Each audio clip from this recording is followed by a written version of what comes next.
और लोकतंत्र और चुनाव, ये महापर्व होता है लोकतंत्र का। और जब चुनाव में उत्सव का माहौल जब बन जाता है ना, तो मतदान तो बढ़ता ही बढ़ता है, लेकिन जो 18 साल से कम उम्र के बच्चे हैं घर में, उनको लोकतंत्र का महात्म्य क्या है, चुनाव का महात्म्य क्या है, वोट देने का मतलब क्या होता है। एक प्रकार से चुनाव ये संस्कार संक्रमण की प्रक्रिया भी है। लोकतंत्र के प्रति समर्पण को और अधिक प्रभावी बनाने का ये उत्तम से उत्तम अवसर है। और धार के मेरे भाई बहनों ने आज ये माहौल जो बना दिया है उत्सव का, मैं धार के लोगों को बहुत बहुत बधाई देता हूं।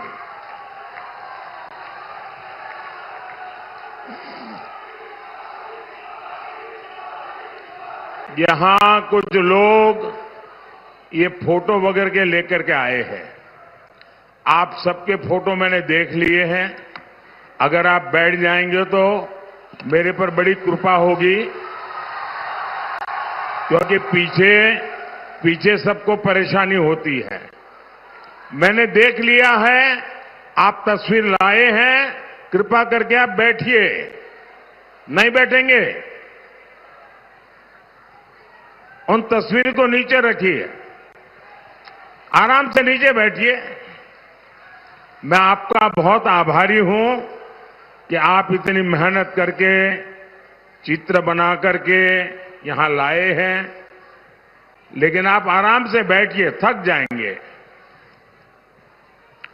बोलो भारत माता की, भारत माता की, भारत माता की।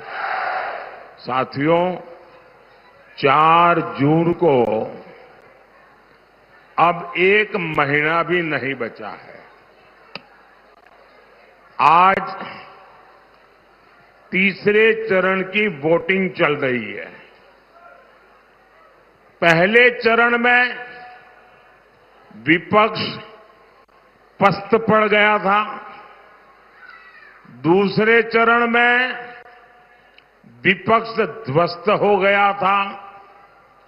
आज तीसरे चरण के बाद जो इधर उधर कुछ छोटे छोटे टमटमते तारे दिखाते हैं, तारले दिखते हैं, वो भी अब अस्त होना तय हो जाएगा। क्योंकि पूरे देश ने ठान लिया है, फिर एक बार, फिर एक बार, फिर एक बार, फिर एक बार। साथियों, यहां से महू ज्यादा दूर नहीं है। महू में ही बाबा साहब आम्बेडकर का जन्म हुआ था। ये भूमि मेरे जैसे कितने ही लोगों के लिए किसी तीर्थ स्थली से कम नहीं है।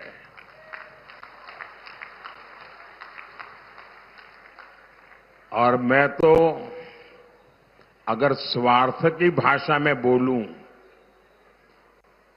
मुझे बोलना नहीं चाहिए, लेकिन अगर स्वार्थ की भाषा में बोलूं तो मैं कहूंगा, बाबा साहब का संविधान न होता तो मोदी इस जगह पे नहीं होता। ये बाबा साहब का संविधान है जिसके कारण आप सब मुझे यहां तक पहुंचा पाए। नहीं तो आज भी एक ही परिवार का राज चल रहा होता।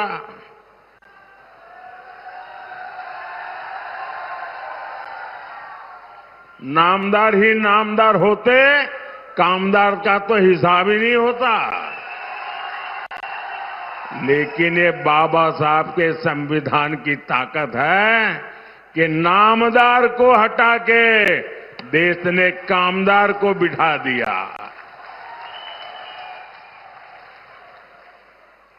और यही वजह है कि कांग्रेस बाबा साहब से नफरत करती है। इसी नफरत में अब कांग्रेस ने एक और चाल चली है। कांग्रेस चाहती है कि संविधान बनाने का श्रेय बाबा साहब को ना मिले, इसलिए अब कांग्रेस ने कहना शुरू कर दिया है कि बाबा साहब का योगदान तो बहुत कम था। ये संविधान बनाने में सबसे ज्यादा भूमिका, सबसे बड़ी भूमिका ये उनके चाचा देश के पंडित नेहरू जी की थी। क्या ये बात आपके गले उतरती है क्या? मुझे बताइए, हिंदुस्तान का बच्चा बच्चा भी आज जानता है न कि भारत के संविधान बनाने में सबसे बड़ा योगदान बाबा साहब आंबेडकर का था कि नहीं था? था कि नहीं था? लेकिन इन परिवारवादियों ने पहले देश का इतिहास तोड़ा मरोड़ा, आजादी के महान सपूतों को भुलवा दिया और परिवारवादियों ने अपना महिमा मंडन करने के लिए, अपने ही गीत गाने के लिए, अपने ही वाहवाही करने के लिए झूठा इतिहास लिखा। और अब ये संविधान को लेकर भी झूठ गढ़ने लगे हैं और उसको भी कब्जा करने के मिजाज में है।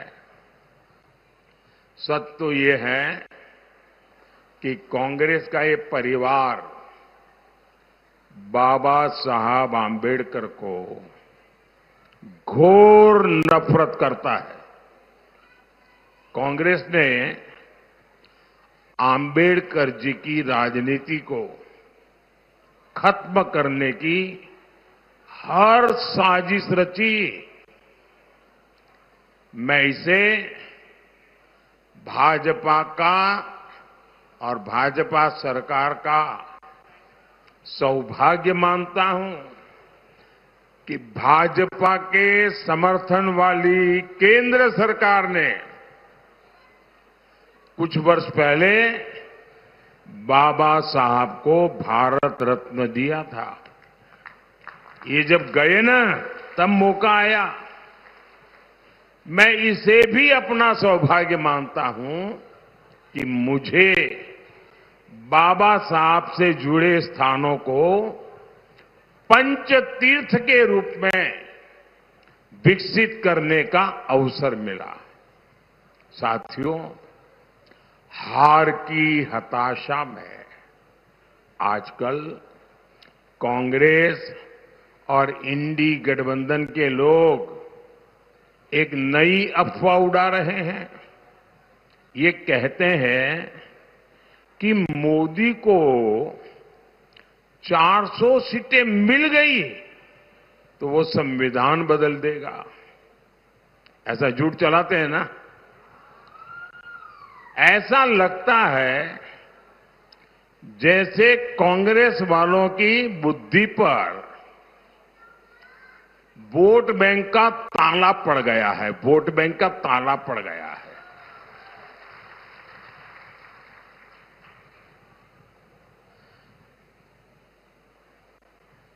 अब इनको मैं बुद्धिमानी कहूं या न कहूं, ये भी मेरे लिए सवाल है।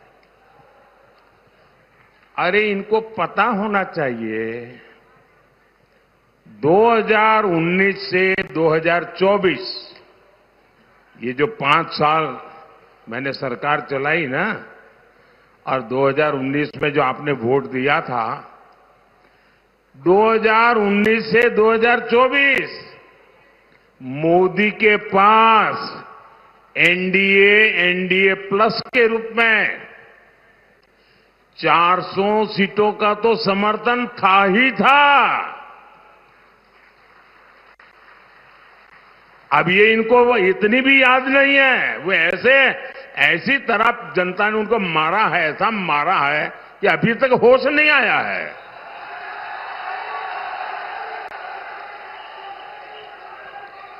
दो 2019 के बाद करीब करीब 300 सीटें तो एनडीए के पास थी। इसके अलावा 3-4 क्षेत्रीय पार्टियां और निर्दलीय पूरे 5 साल हमारे साथ खड़े रहे। ये सब अगर मैं मिला लूं, एनडीए प्लस का हिसाब लगा लूं, तो ये करीब करीब 400 पहुंच जाता है। और मोदी ने 400 सीटों का उपयोग किस काम के लिए किया? मोदी ने 400 सीटों का उपयोग 370 हटाने के लिए किया।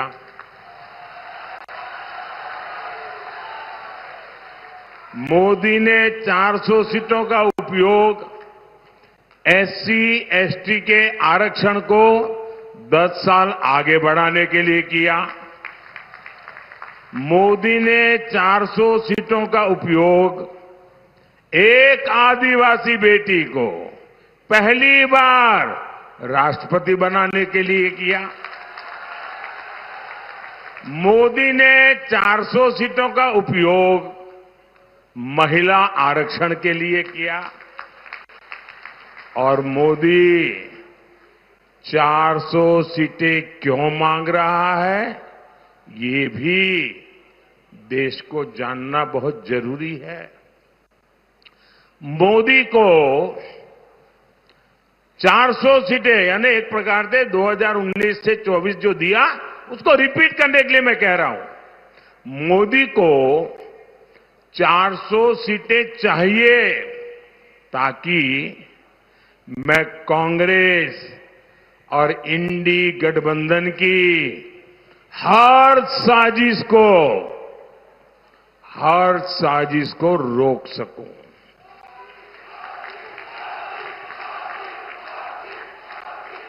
मोदी को 400 सीटें चाहिए ताकि कांग्रेस कश्मीर में धारा 370 को फिर से वापस लाकर के चिपका न दे, खेल बिगाड़ न दे। मोदी को 400 सीटें चाहिए ताकि कांग्रेस अयोध्या में राम मंदिर पर बाबरी ताला ना लगा दे।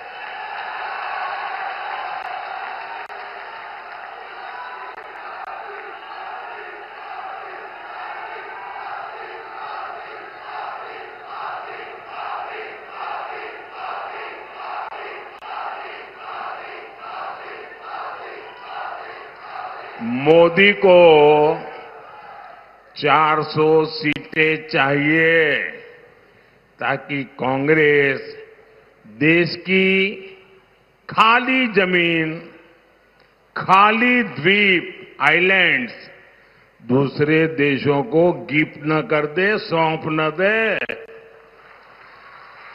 मोदी को 400 सीटें चाहिए ताकि कांग्रेस SC, ST, OBC से उनको जो आरक्षण मिला है ना, बाबा साहब आंबेडकर ने जो आरक्षण दिया है, भारत के संविधान ने जो आरक्षण दिया है, ये वोट बैंक के लिए उसमें डाका न डाले, इसलिए 400 सीट चाहिए।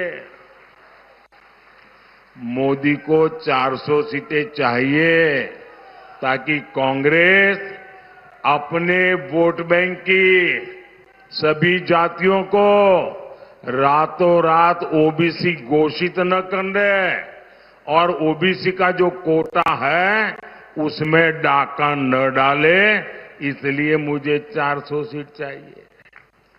साथियों, पिछले 2 सप्ताह से 14 दिन हो गए जब मैंने कांग्रेस को 3 बातें लिखकर देने की चुनौती दी थी। मैंने कहा था लिख करके दो, 140 करोड़ देशवासियों को लिख करके दो कि धर्म के आधार पर आरक्षण नहीं दोगे। मैंने सही कहा कि नहीं कहा भाई? सही कहा कि नहीं कहा? मैंने दूसरा कहा था मुझे लिख कर दो, 140 करोड़ देशवासियों को लिख कर दो, एससी, एसटी, ओबीसी का आरक्षण आप कभी भी नहीं छीनोगे। मैंने उनको कहा था कि आप देश के नागरिकों को लिखकर दो, कांग्रेस की राज्य सरकारें ओबीसी कोटे से रातों रात डाका डाल करके मुसलमानों को आरक्षण नहीं दे देंगे।